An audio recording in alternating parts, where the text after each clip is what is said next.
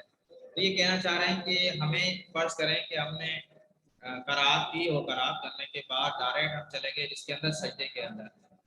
اب سجدے میں یاد آتا ہے کہ میں نے رکوع نہیں کیا، تو اب رکوع نہیں کیا اس کو کیسے پلٹنا چاہیے؟